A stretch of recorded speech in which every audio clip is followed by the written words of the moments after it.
Hi, welcome to Golden Years. I'm Lori Betts. This month, my special guest is Cindy McGowan from Cornerstone Psychological Counseling. And she is going to share with us updates about what's going on in her field. So come on back.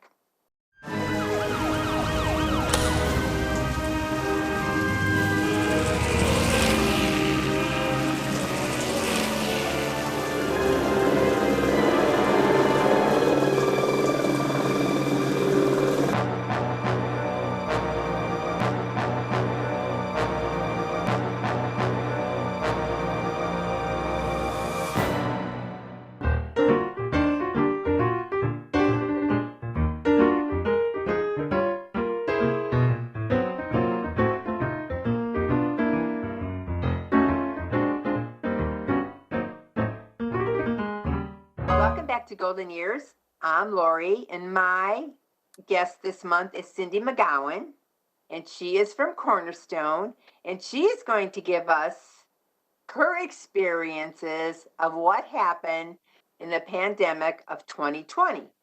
So, Cindy, thanks for joining me this month. Thanks for asking, Lori. It's always a pleasure.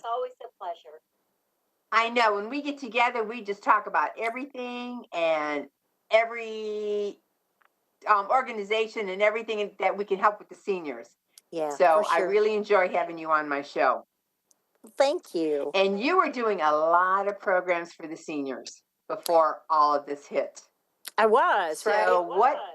Yes, and you were interacted with the seniors and you got them engaged.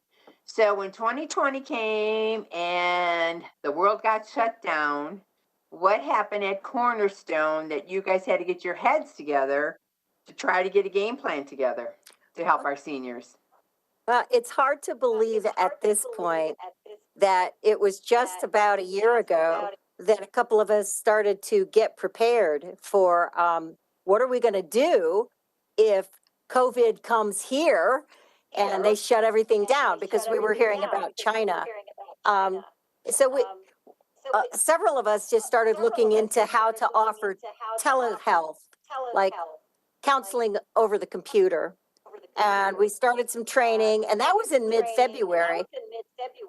Thank goodness we did, because of course it wasn't much longer, maybe a month after that, that everything in Ohio shut down. And the only way we could offer services to our patients was via telehealth. We had to commitment to keeping people safe, as well as keeping our practitioners safe. I was just in the middle of starting several new guided autobiography groups, which I lead for seniors, and I had a whole year's worth of programs scheduled that all got canceled. Then I started realizing this whole Zoom platform could actually be used for groups. And I just reached out to some of the folks who had started in the guided autobiography groups, and I said, you guys want to try and learn this with me? And the rest is history. I've got and you have to get everybody on board, because virtual is such a whole new experience. And if we haven't had it in our lives, we just never went down that road. Right. So I mean, and kudos to the seniors to learn how to do it. I'll tell you what, they have helped me tremendously, because I was taking a risk. I didn't know, I'd never used Zoom before. I'd never done telehealth before. And so there were a lot of things I was trying to learn, but the older adults in my programs are so wonderfully open and flexible, and we have laughed a lot, let me tell you. And it's just been delightful to get folks on board with this. And well, I'll tell you what, they have done it with a vengeance, and groups are going great. And they're all virtual right now. And that's awesome. And I'm sure too, through the generation, the seniors' kids are helping them through this. Well, because they're probably using it more so than we would ever latch onto it. Well, I think you've hit on something. One of the biggest losses for most of the older adults I work with is the ability to actually see their families, to connect with grandkids. And I do think, older adults, when they've got a focus in mind, a purpose, look out, they can do anything. And that's exactly what's happened is that grandkids are communicating with technology, and Yeah. grandparents really wanted to keep up with that. And and they have.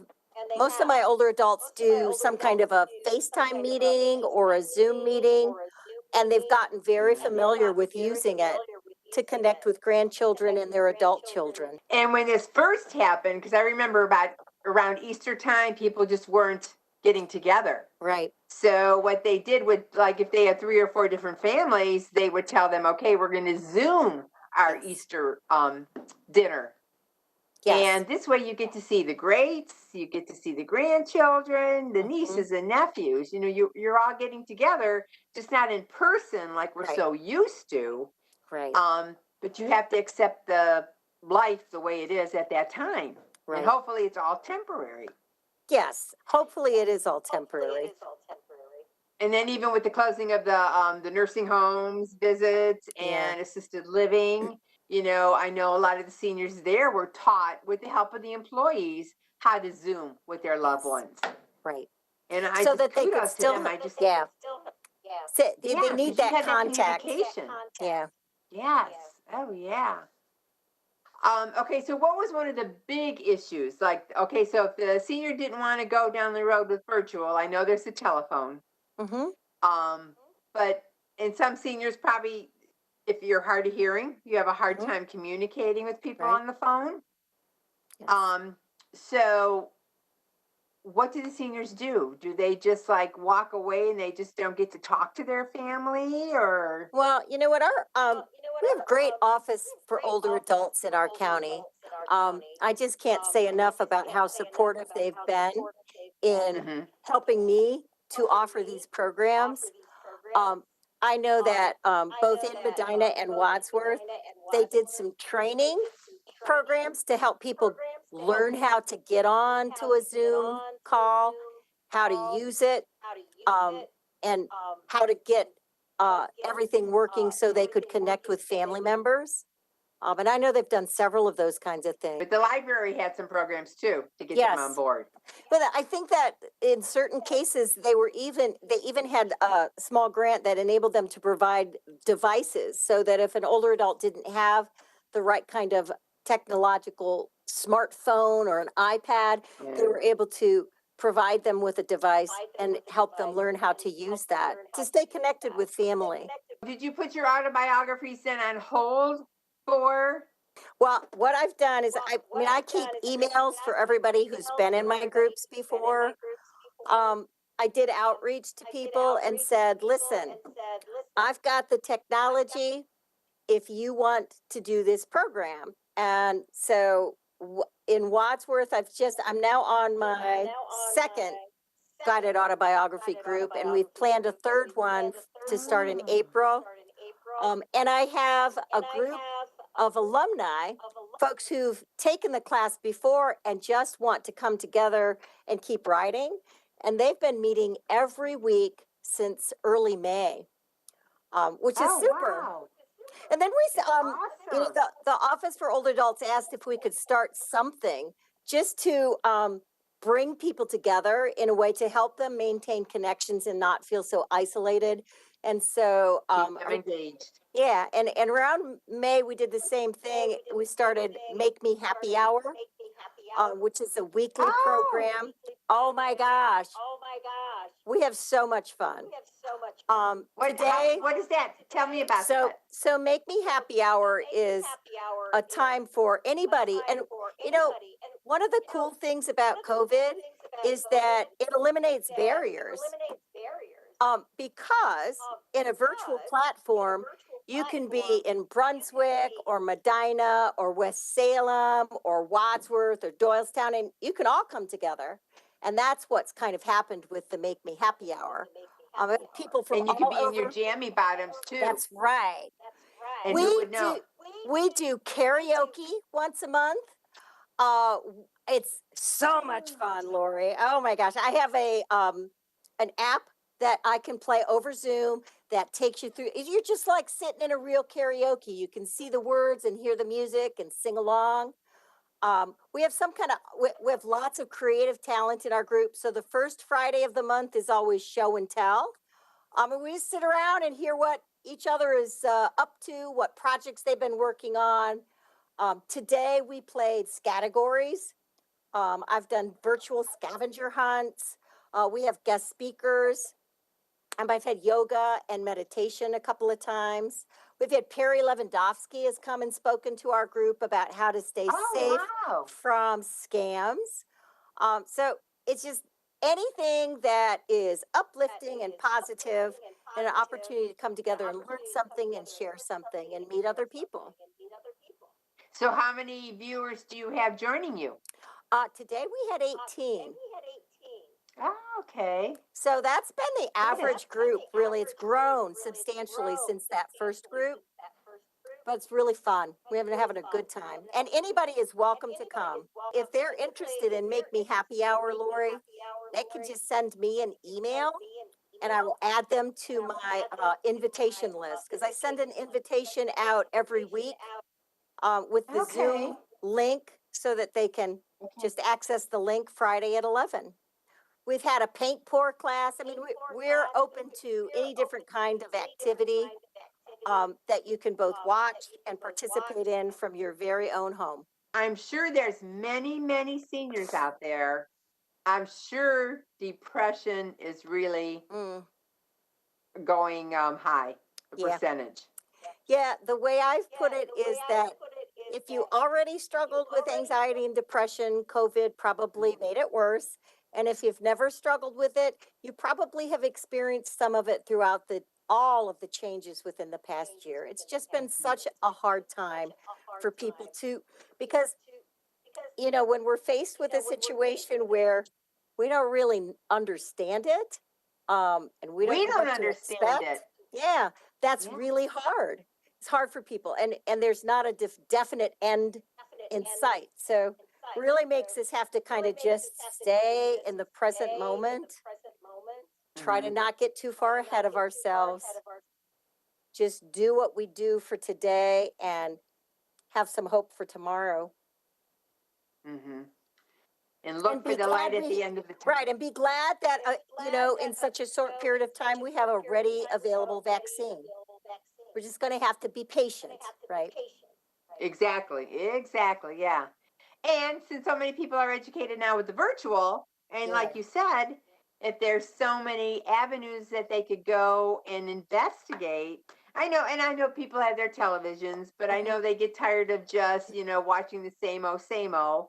And so, to have your type of programs, Right. engaging programs, Right. that is awesome. We have more ways to serve you now. I think that's wonderful. And who would have thought going into 2020, it was going to turn into this big virtual world? Right, right. And for those who are skeptical about their technological abilities, let me just tell you, when my practice told me, oh, we're going to shift everybody to doing electronic medical records, I said, you know what? I've been doing this for like 30 years. I'm quitting if I have to do it electronically. I don't want to. But you know what? I'm so glad that I've learned how to do that because it's actually not as hard as I thought. And I actually am able to navigate these technology things. Initially, it was kind of frustrating sometimes, but when you work with others who are learning it, everybody has a little piece of that knowledge and they can share it. Anybody can get on this and learn it. I have a gal in my group who's in her late 90s and she knows how to use Zoom as good as any of them. But we are creatures of habit. Yes. And we don't necessarily want to jump in and learn something new. It's the fear of the unknown. Right. It's outside our comfort zone. But that's also good exercise, right? Anytime we step a little outside our comfort zone, it helps us strengthen those anxiety muscles. And that's what we need to be able to get through hard times. We don't avoid hard times. We just maybe need somebody to kind of walk with us to help us get through the hard time. And that's okay. And I want to make another comment too, because I saw it on the news yesterday, and I just thought kudos to this grade school. Holy Family of Parma. And I know a lot of churches are doing this, and I'm sure more people that I'm aware of are doing it. But Mhm. they interviewed a gentleman because the kids made cards for one of the Aw, facilities, and the guy said he was so touched by the kids reaching out wow. because you know seniors love the little ones. Yes. And I guess the daughter called the store or the school and said, I just want you to I just want you to know that my father was in such a state of depression. When the kids reached out to him by even something small, by a paper card, Mm-hmm. she said it was just phenomenal because Yeah. they they're reaching out to see people. Mm-hmm. Even if it's just in a card. Mm-hmm. Because they're alone Yeah. and they're locked out of the real world like we Yeah. all are. Yes. Yes. Yeah. Yeah, just that personal contact. And I think that's true for Mhm. all of us. If you're feeling lonely, don't sit there by yourself and feel more lonely. Reach out to Mhm. people in your lives. Write a card. Send a letter. Call them Mhm. on the phone. Send them an And email. even nowadays just text. The rule of thumb is to reach out to the people that are alone and Hmm. engage them. Yes, absolutely. So when do you see, I mean, now that the shots are going around and people are getting them, and I know there's a waiting for the shots Hmm. also, when do you think we might open up for the seniors to gather? Or it's just not going to happen in 21? Oh, I think it will happen. I do. I think it's already happening in so many ways. I think the governor just, because our numbers have gone back down, has opened us up and eliminated the overnight curfew. I think Correct. each senior is probably going to have to decide for him and herself, you know, once they have that vaccine. I still think it's going to be the expectation to wear your mask. There's a lot we don't know about the vaccine, which is how long does it protect us? And Mm-hmm. so until we know more, but I certainly think that vaccine will allow us to begin to make some plans. It's hard to know when everything will kind of really open back up, though, you know? Yeah, because Um, there's no switch that you could flip it on and no, say, okay, we're no, ready. and yeah, and I think that's what honestly, I think that having that idea that let's just get back to normal, that actually can be more aggravating than anything, um, Mm-hmm. as opposed to embracing, let me just focus on what we have now. Let me use what works right now. I may not like it, um, but looking at ways to be with family and double mask. I just talked to a gal this morning who her mother had a birthday, and people wanted to Mm. drop by and say hi. I just participated in a gentleman in Wadsworth. He had his 103rd birthday, and they did a little train, a car train, in front of his nursing home. And he was sitting by the window, but wearing his mask, and people got to see him and say hello and give him cards. So there are ways we can do things within the parameters that we have and make sure that those who are most vulnerable still stay safe. And I think that's what Yeah. my guiding principle is. What do I need to do to protect myself, but protect the people that I love? I have an elderly mom that I help take care of. Mm-hmm. My husband is in a risk group because of his health conditions.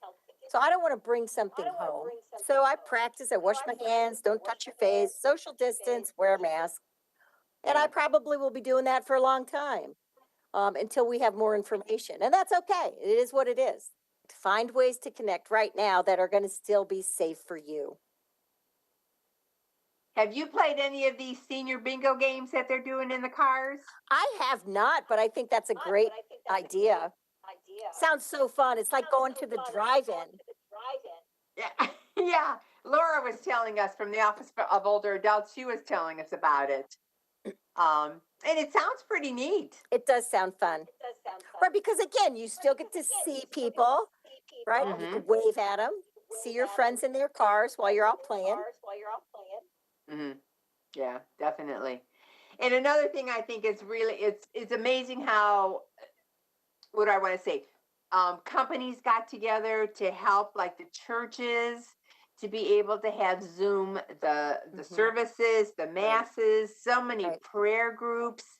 I mean, and I think that's greatly needed because when this hit, we just didn't know where to turn, Yes. you know, and how long this was going to be and what was going to happen. I remember the first couple of weeks, it's like, is this really happening? I mean, Yeah. like what happened and when did it happen and where are we going from here? Right. And how did this happen? Like, yes, just the shock. Yeah. Yeah. So you figure in a senior's mind, I mean, they probably felt secluded. You know, Yes. and some seniors too, if they have a little dementia going on, they're probably thinking, why are my kids not coming to see me? You know, why can't I see them? And why can't I go across the hall and talk to Sally anymore? Yeah. You know, so it's got to be a challenge. And hats off to all these facilities, you know, trying to keep the seniors engaged Yes. and active and doing things. Yeah. You know, It's awful big job, hard job. You know, it's just been very, very interesting to see how people responded to it. And yeah, but and I like our age group. I mean, we thank God we had the patience to get the seniors through this and to to educate them and have them learn. And look how well they're doing. You know, because they had the right attitude. Yep. I had a lot of people from my group give me tips on, don't go to the grocery store, just order them online. Isn't that something? Yeah. I know, yeah. Have them delivered. Or pointing out tips to how to do different things because they'd already learned how to do it. So again, I just say it's a matter of being open and saying, well, if this is what I got to do, I'm going to figure it out. And when you go to the grocery store anymore, it is not fun because people don't talk to you anymore. No, And that's you true. kind of had to learn that the hard way because at the very beginning, me with I talk to strangers. So I just happened to go past a lady's cart and I just said, "Oh, what's in your cart?" And oh my God, it's like I spit at her or pulled out a gun or something. And I thought, you know what? She's probably afraid. You know, because a lot of people are very fearful of people passing them in the wrong aisle. Right. You know. Right. So, you got to keep that in mind that people just aren't warm and fuzzy anymore in public because they're fearful. Yes. And you can't take it personal. That's right. That's right. That's right. So what virtual plans do you have? Do you have anything new coming down the road? I've done a couple of workshops already virtually for professionals. And, I'm always open to taking a class or two. There are so many nice things that are available for free. Coursera is one. I know that many of my groups, we've talked about it, but there's a lot of free adult education that you can take through Coursera. The Science of Happiness is one that I'd highly recommend. It's just very good, and you can do it at your own pace, a little bit at a time. It's really good information. Feels good to learn new things. So that's kind of the stuff that I've done. I did a lot of my continuing education, right? I probably will never go to a workshop again. I'll do them all from home. Yeah. See, so we get used to the new way. Right. Well, there are I can definitely say there've been advantages. Well, now for me, I mean, I used to be the 4:30 mass girl every week.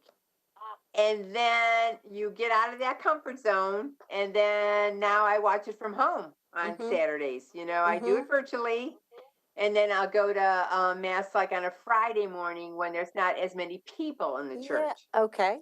Making different decisions. And I'm fine with that. And I figure, you know what?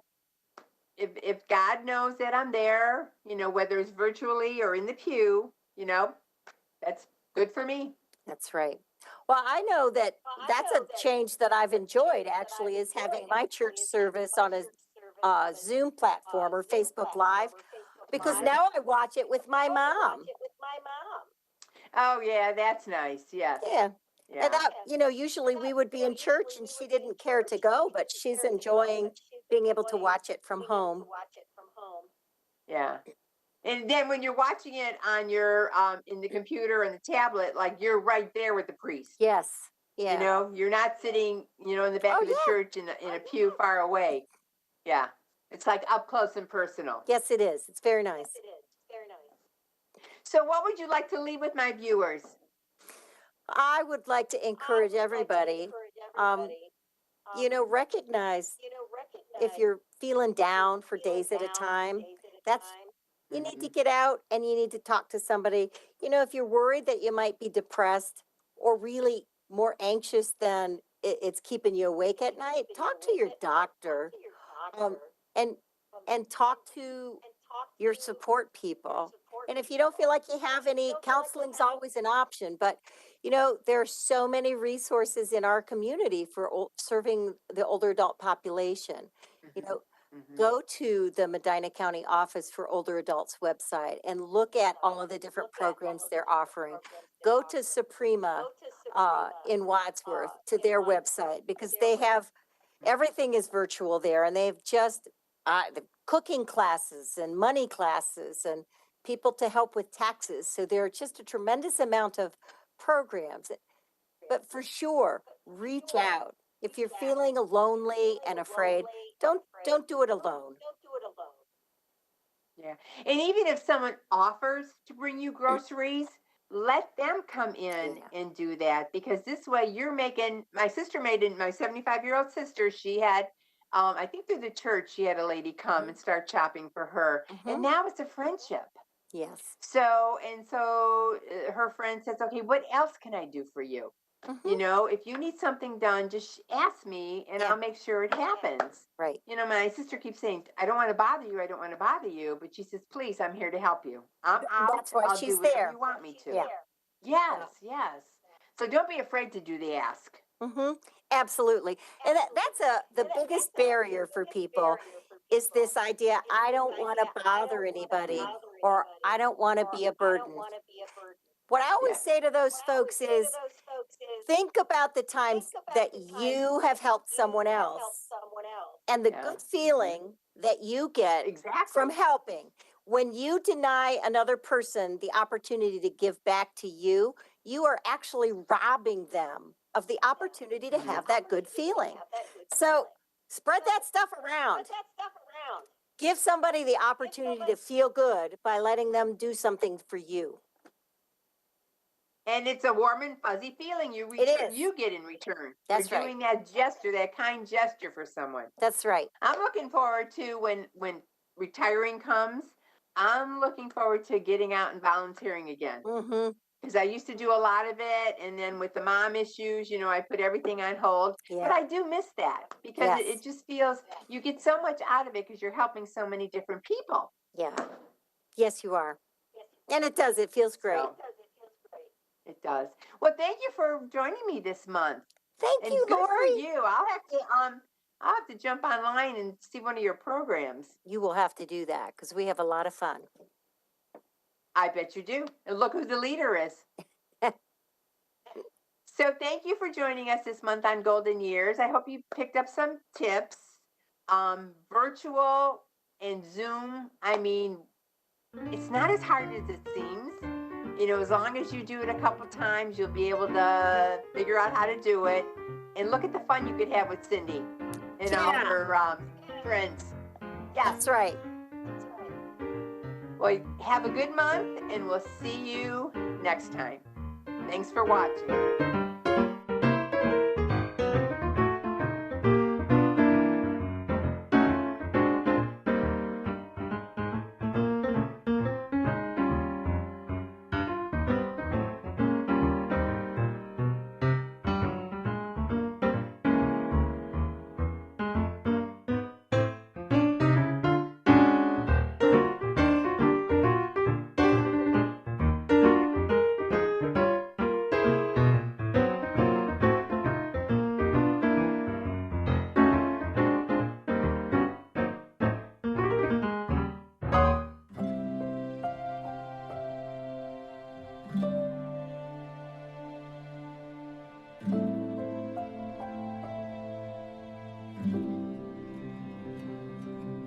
Whether it's advice on managing your anxiety or tools to help you stay grounded, Coping-19 provides a range of resources and self-care tips to help you cope with this pandemic. We can help. Find the resources that work best for you at coping-19.org.